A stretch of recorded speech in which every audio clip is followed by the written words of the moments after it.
तो इस लेक्चर में या उसके एक के बाद एक मैं 2 लेक्चर में और निकालूंगा, जिसमें हम बात करेंगे डिजीज ऑफ वेस्टिबुलर सिस्टम के बारे में। इसमें डिजीज ऑफ वेस्टिबुलर सिस्टम के बारे में।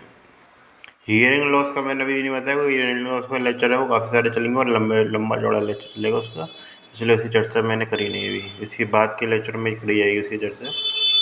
तो ये disease of vestibular system. Disease of vestibular system में बात करके चलूँ तो मैं 4-5 डिजीज के बारे में इस लेक्चर में बातचीत करूँगा। सारी डिजीज के बारे में बातचीत नहीं करी जाएगी। तो उसमें पहले मैं तो क्राइटेरिया बता देता हूँ कौन कौन से क्राइटेरिया रहते हैं हमको। सबसे पहले हम क्या देते हैं, वर्टाइगो देते हैं, चीज़ों को एक्सप्लेन किया जाता है। वर्टाइगो में क्या देते हैं हमको, सेंसेशन आती है, व्रिलिंग सेंसेशन।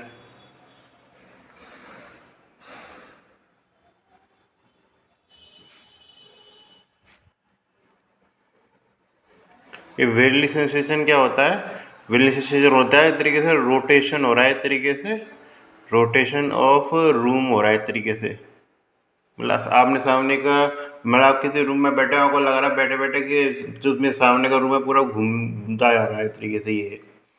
ये तो मतलब जैसे एक इम्बैलेंस होता है, आप चक्कर खा के अपने आप ही गिर गए, तो ये चीज़ है। और ऊपर से क्या है कि आपने ये जगह नॉर्मल केस में आपको क्या पूरा रूम मिलता डुलता सा दिखाई दे रहा है और घूमता हुआ सा, तो वो कंडीशन होती है एक तरीके से हमारी वर्टाइगो में। तो ये वर्टाइगो और इम्बैलेंस अलग अलग डिजीज है, मतलब डिजीज तो नहीं है, सिम्टम है। तो ये ऐसे में आपको पता होना चाहिए तरीके से, उसमें सराउंडिंग चीज़ें हमें अंतर दिखेगा। तो ये होता है वर्टाइगो। तो ये 2-4 मैं टर्म एक्सप्लेन करता हूँ। उसके अलावा मैं बात करता हूँ टिनिटस। ये भी टर्मिनोलॉजी यूज की जाएगी टिनिटस इस लेक्चर में। टिनिटस क्या होता है, ये होता है हमें रिंगिंग की नॉइज आने लग जाती है विदाउट एक्सटर्नल सोर्स, मतलब एक तरीके से कान बजना जो कहते हैं ना, एक तरीके से उसको ऐसे कहते हैं हम टिनिटस। तो क्या कहते हैं,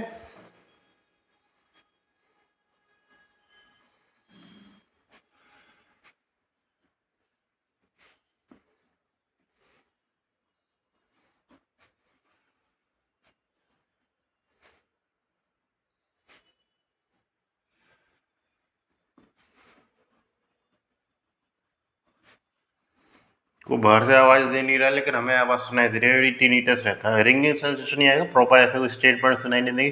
प्रॉपर स्टेटमेंट सुनाई देंगे तो फिर तो ऑडिटरी हेलुसिनेशन में चला जाएगा मामला।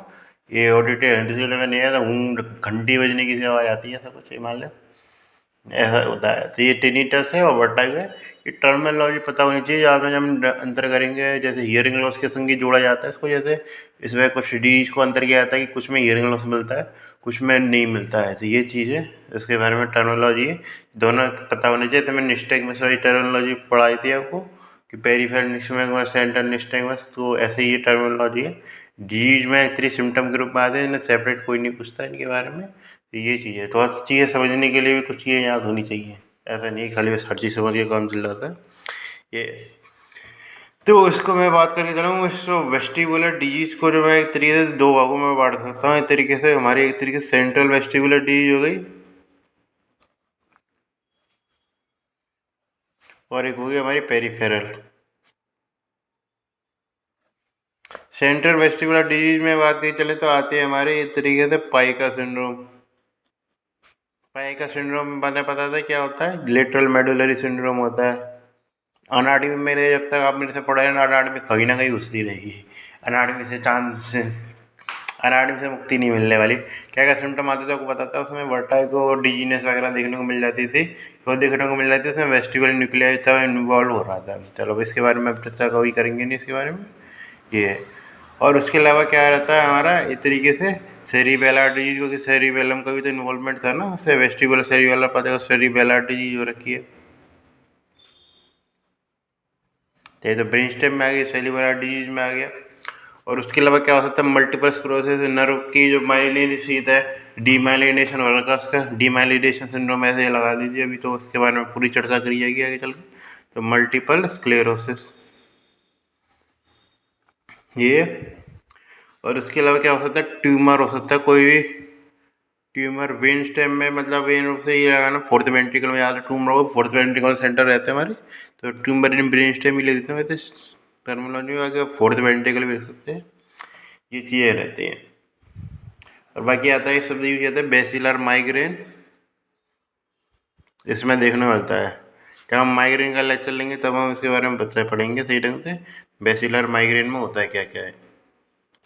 तो ये एक तरीके से कुछ डिजीज हो जाती है हमारी, एक तरीके से किसकी, सेंट्रल वेस्टिबुलर डिसऑर्डर। एक तरीके से पेरिफेरल इंपॉर्टेंट है, ये पूछता है आपसे, इसके बारे में कोई नहीं पूछेगा आपसे। पेरिफेरल में एक तरीके से कौन सी आती है हमारी, मैनियर्स आती है, इंपॉर्टेंट है। इसके बारे में हम अभी चर्चा नहीं करेंगे, इसका सेपरेट लेक्चर रहेगा मैनियर्स, इसलिए मैं बता रहा पार्ट 1 पार्ट 2 में भी मान सकते हैं, पार्ट 1 ही हो रहेगा, फिर पार्ट 1 ही करें। मैनियर्स डिजीज और क्या होता है इसके बारे में मैं चर्चा करी थी कुछ पिछले लेक्चर में, जब मैं असेसमेंट बता रहा था, डिसहेल्पाइज टेस्ट बताया था मैंने, तो उसमें मैं T20 बनाऊंगा। डिसहेल्पाइज टेस्ट के साथ दूसरे टेस्टिंग के लिए करते हैं, फिर एप्लिस मनूवर करते हैं, इस तरीके से किसके लिए, हम उसके ट्रीटमेंट के लिए करते हैं। तो डिसहेल्पाइज याद रखना इसके लिए, इसमें एपेलिस याद रखना, ठीक है। और उसके अलावा क्या आता है, वेस्टिबुलर न्यूराइटिस। इसमें तो न्यूराइट डीमाइलिनेशन डिसऑर्डर कर रहा था, तो ये सेंट्रल में डाल दिया, इसमें क्यों नहीं डाल रखा, तो ये सेंट्रल में से डाल रखा कि उसमें जो मोटर नर्व है उसको या तरीके जो ब्रेन से सप्लाई हो रही है, एक तरीके से उसमें दिक्कत है। इसमें एक तरीके से सेंसरी वाले सिस्टम में दिक्कत है। सेंसरी वाले सिस्टम में यदि दिक्कत है तो हम उसको एक तरीके से पेरिफेरल में कंसीडर करेंगे, ना कि सेंट्रल में। तो इसलिए वेस्टिबुलर न्यूराइटिस वही चीज़ नहीं, न्यूरल फंक्शन होता है वो गड़बड़ा जाता है। लेब्रिंथाइटिस कर सकते हैं, काफ़ी नॉर्मल चीज़ें हैं लेब्रिंथाइटिस ये। और उसके अलावा पेरिलिम्फ फिस्टुला के बारे में बात चल रही थी, कौन सा टेस्ट कराया था मैंने, बैरोमीटर वाला टेस्ट कराया था, फिस्टुल टेस्ट, पेरिलिम्फ फिस्टुल ना। उसके अलावा एक लास्ट में हम बात करेंगे ओकोस्टिक न्यूरोमा, इसका भी एक सेपरेट लेक्चर रहेगा, ओकोस्टिक न्यूरोमा। ये मैं बताता हूँ इन्फीरियर वेस्टिबुलर नर्व पे होता है ज़्यादा है ये। और मैनियर्स में क्या होता है, एंडोलिम्फ का मात्रा ज़्यादा हो जाती है, एंडोलिम्फ ज़्यादा मात्रा में हो जाता है। ये दो चीज़ देखने मिलती है, ज़्यादा कुछ खास सिग्निफिकेंस, मतलब सिग्निफिकेंस तो बहुत ज़्यादा है, मतलब इस लेक्चर में सिग्निफिकेंस नहीं है इसका, क्योंकि मैं ज़्यादा बताने का कुछ मतलब है नहीं है, थोड़ा कुछ प्रॉपर एक्सप्लेन होगा, सारे टेस्ट वगैरह होंगे, टेम्पेरोमेट्री बताऊंगा सबके कार्य में, इसलिए तो ये चीज़ें तो इसके लिए आप सेपरेट लेक्चर का इंतजार करना, कोस्टिक नोरमा और मैनियर्स के लिए।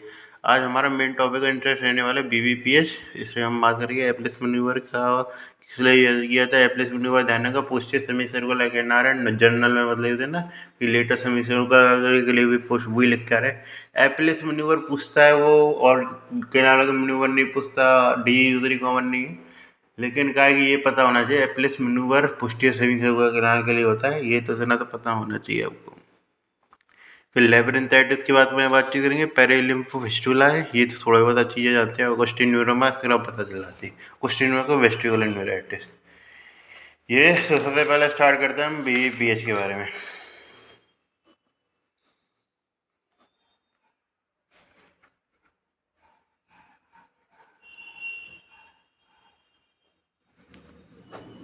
BBPH ने BBPP क्या नाम है इसका, द्वारा बेनाल पोस्टेड पोजिशनल वर्टाइगो,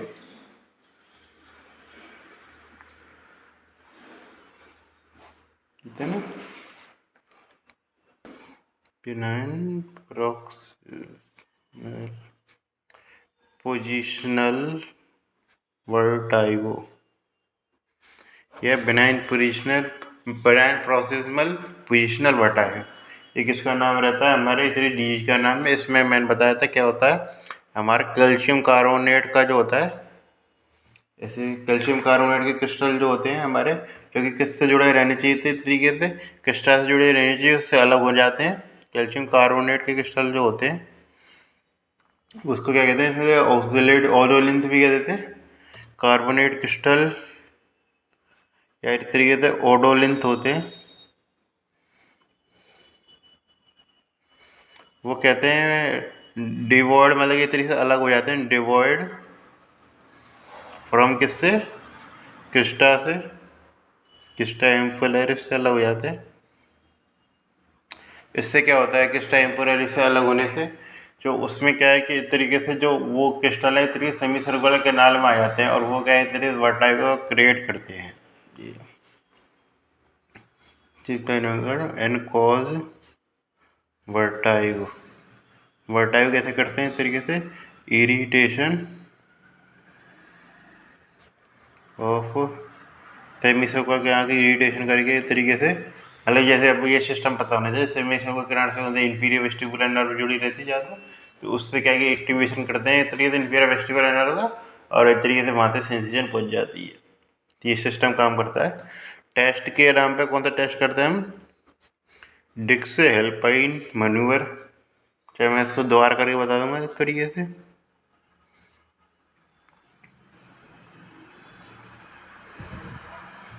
डिक्स हेल्पाइन मनूवर।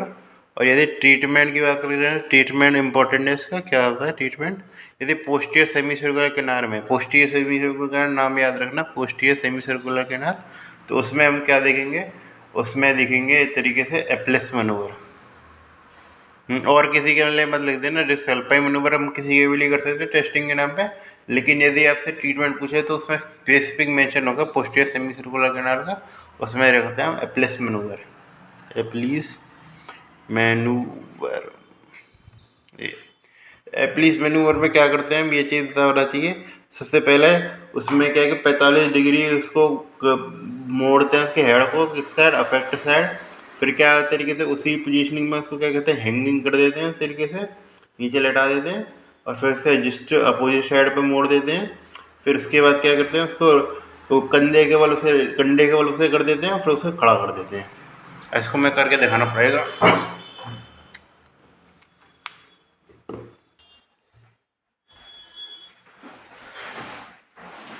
ये हमारा सिस्टम काम करता है।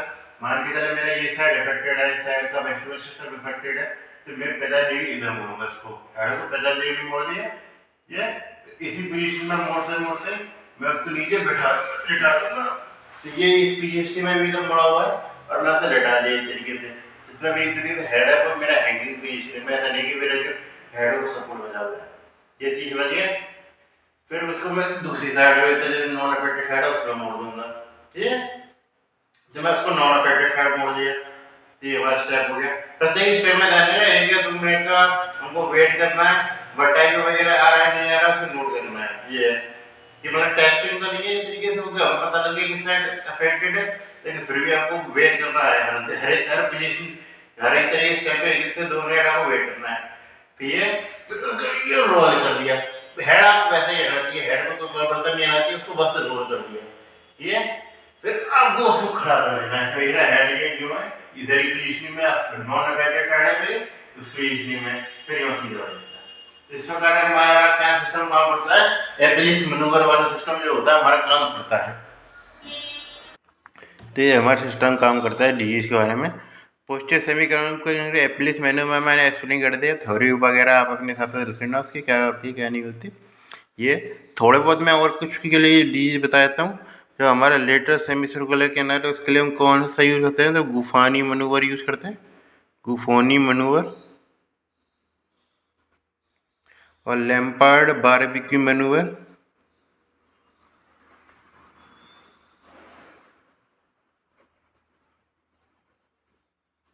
ये और उसके अलावा जो हमारा एक नाम याद रख लें कम से कम। उसके अलावा सुपीरियर कैनाल के लिए कौन सा मनूवर यूज़ करते हैं, ये हम कहते हैं डीप हेड हैंगिंग मनूवर। इसमें मतलब ये कि हम जितना ज़्यादा उससे हैंग लटा सके, जैसे बीच में एप्लिस मनूवर में भी जाए, मैंने उसको लटाया था पीछे की साइड में, हेड मेरा लटक रहा था, तो उसको एकदम बहुत ज़्यादा तक लेटा सकते हैं, उतने जितना ज़्यादा हो सके, मतलब इतना ज़्यादा भी नहीं लेटाएंगे स्पाइन में प्रॉब्लम आ जाए, ये चीज़ होती है। तो डीप हेड हैंगिंग मनूवर। कोई नहीं पूछ रहा आपसे क्यों स्टेप के बारे में, थोड़ा सा नाम पता होना चाहिए इसको क्या है क्या नहीं है, ये पता होना चाहिए। एप्लिस मनूवर को भी इनके काज मत कर देना, बस ये है पूछने को नाम पर एप्लिस मनूवर भी पूछेगा, बस ये है कि उसको जनरलाइज में कर देना, पोस्टर से भी सर्कुलर किनारे के लिए स्पेसिफिक रहता है हमारा एप्लिस मनूवर। फिर आते हैं हम आगे के डिजीजों पे। इसमें आते हैं हमारी एक vestibular neuritis.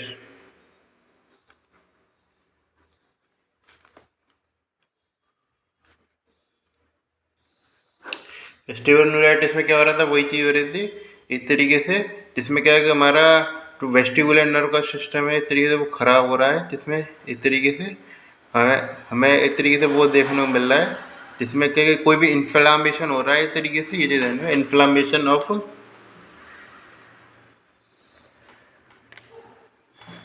Of vestibular nerve, उसका वेस्टिबुलर नर्व से इन्फ्लामेशन देखने को मिल रहा है। अब वो किसी के कारण भी हो सकता है, चाहे वो उस तरीके वायरल इन्फेक्शन हो, चाहे इस तरीके से क्या हो हमारा, एक तरीके से वायरल के अलावा हमारा बैक्टीरियल इन्फेक्शन हो, कुछ भी हो सकता है।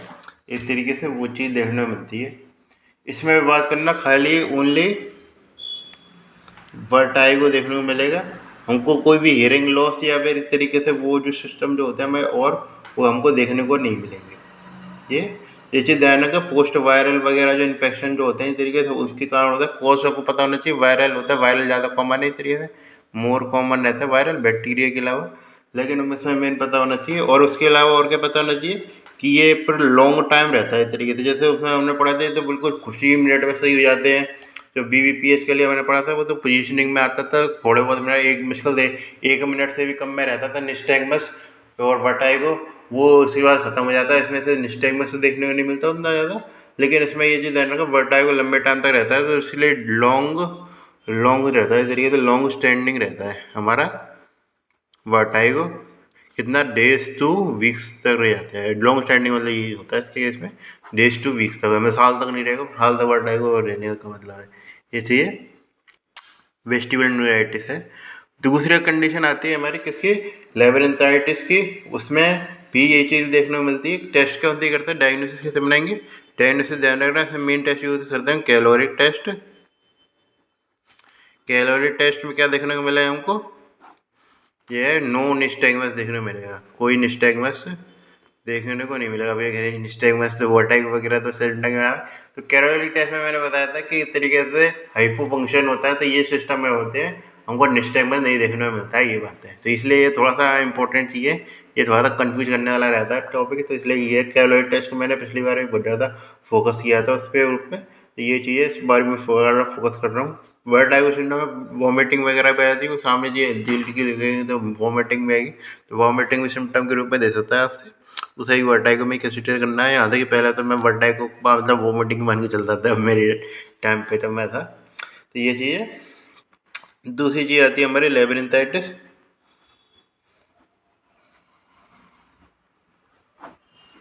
लेबरिंथाइटिस में क्या देखने को मिलता है, लेबरिंथाइटिस है ये भी एक तरीके से पोस्ट वायरल है। ये ध्यान रखो, पोस्ट वायरल ये काफ़ी सेम रहेंगे। इसमें क्या है कि इस तरीके से लेबरिंथ अफेक्टेड है, इसलिए क्या हो रहा है इसमें हमको हियरिंग लॉस भी देखने को मिलेगा इस तरीके से वर्टाइगो के संग। ये तो पोस्ट वायरल है। उसके अलावा क्या कहता है, हमको डेज से लेकर वीक्स तक रहता है हमारा। टेस्ट के टाइम पे ये कैलोरिक वगैरह सब टेस्ट हम इसमें भी कर सकते हैं। मेन इसमें याद रखना कौन सा वर्टाइगो के लिए ये मिलता है हमको, वर्टाइगो किस हद तक हमको हियरिंग लॉस भी देखने को मिल जाता है। तो हियरिंग लॉस की हिस्ट्री देखने को मिलेगी उसकी। ये हियरिंग लॉस का भी वन ऑफ द कोज में आता है ये चीज़। लास्ट में बात तो हमारा आता है हमारा पेरिलिम फिस्टुला।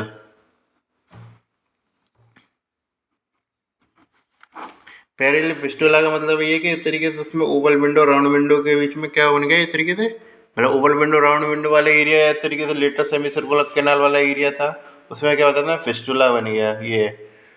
इसके बारे में चलो मैं फिस्टुला टेस्ट में बता दिया था कि इसमें क्या हो जाता है हमारा इस तरीके से फिस्टुला फॉर्मिंग हो जाती है। फिस्टुला बिटवीन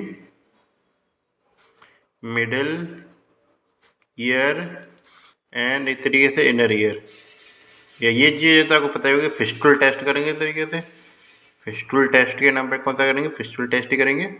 कॉज पता होना चाहिए, कॉज क्या सा रहता है हमारा इस तरीके से बैरोट्रोमा रहता है।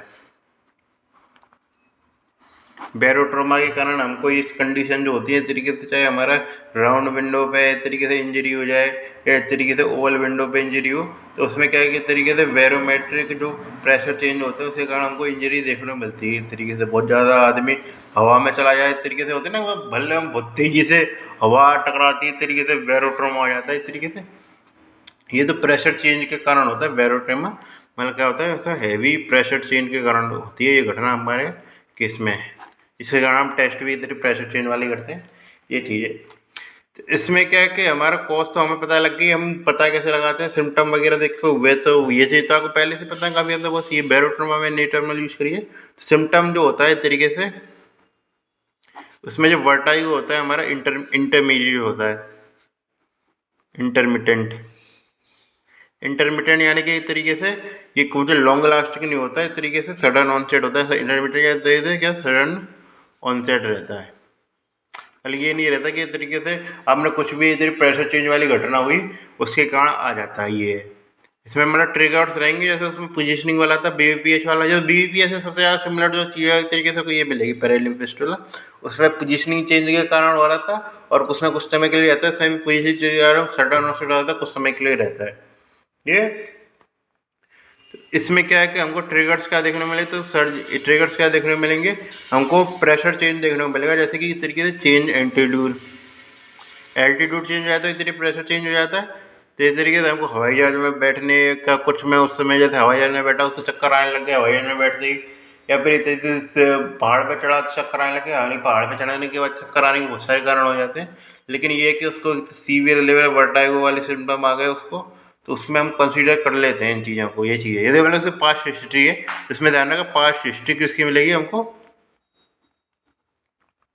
पास्ट हिस्ट्री मिल सकती है हमको ट्रॉमा की।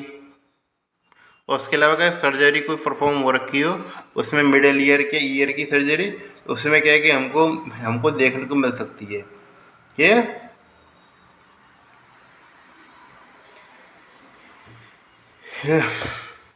तो प्रेशर चेंज या एल्टीट्यूड चेंज के कारण डायग्नोसिस में क्या होता है, चेंज इन एल्टीट्यूड, और उसके अलावा हैवी लिफ्टिंग आती है, वेट लिफ्टिंग आती है इस तरीके से हमारा। तो वेट लिफ्टिंग जो होती है हमारी, क्योंकि ज़्यादा हम जोर लगा के उठाते हैं चीज़ों को, तब भी क्या कहते हैं हमारे जो कान है उससे प्रेशर कम ज़्यादा हो जाता है उस समय। तो वो इस तरीके से वर्टाइगो वाला फैक्टर है, ये ज़्यादा थोड़ा सा इंपॉर्टेंट है हैवी लिफ्टिंग वाला फैक्टर, क्योंकि ये हकीकत में तो काफ़ी नॉर्मल आदमियों में तो नहीं मिलता कि सब वजन उठा रहा था, वजन उठाते वैसे ज़्यादा से ज़्यादा क्या कर सकता आदमी नीचे गिर देगा, नहीं उठा रहा पा तो ऐसा तो है नहीं कि चक्कर आने ले जाएंगे वजन उठाते। तो ये थोड़ा सा इंपॉर्टेंट एस्पेक्ट आ जाता है वेट लिफ्टिंग वाला। तो ये चीज़ें तो इसमें आपको थोड़ा सा आसान रहता है, मेन जो उद्देश्य को पहचानना आना चाहिए। टेस्ट के नाम पर पता ही है फिस्टुल टेस्ट होती है, और ट्रीटमेंट के नाम पे क्या करते हैं हम, ट्रीटमेंट के नाम पे एक तरीके से उसमें सर्जरी कर दी जाती है, जिसका नाम है एक तरीके से हमारा फेनिस्ट्रेशन सर्जरी करते हैं।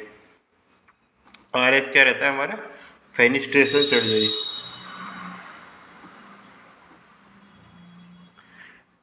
अपर 2 में क्या था, इसमें मेरा एप्लीसन और बताया था पहले में, और इन दोनों में तो पोस्ट वायरल इन्फेक्शन है, तो इस तरीके से कंजर्वेटिव मैनेजमेंट यूज़ करते हैं इस तरीके से।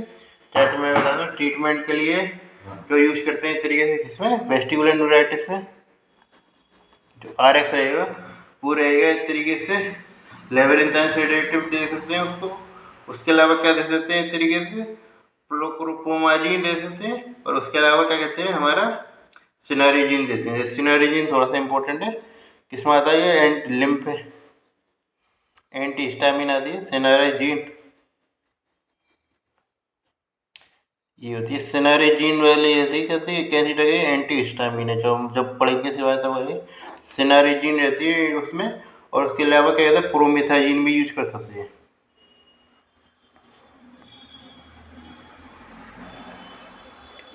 ये। इसमें लेवरेंथाइटिस वाले केस में तो इस तरीके से प्रॉपर जो हमारा क्या रहेगा इस तरीके से इन्फ्लामेशन के लिए एंटी इन्फ्लामेटरी देंगे, या फिर यदि खाली बस यदि वायरल इन्फेक्शन ही होता है तो इसलिए खाली इन्फ्लामेटरी से काम चल जाता है।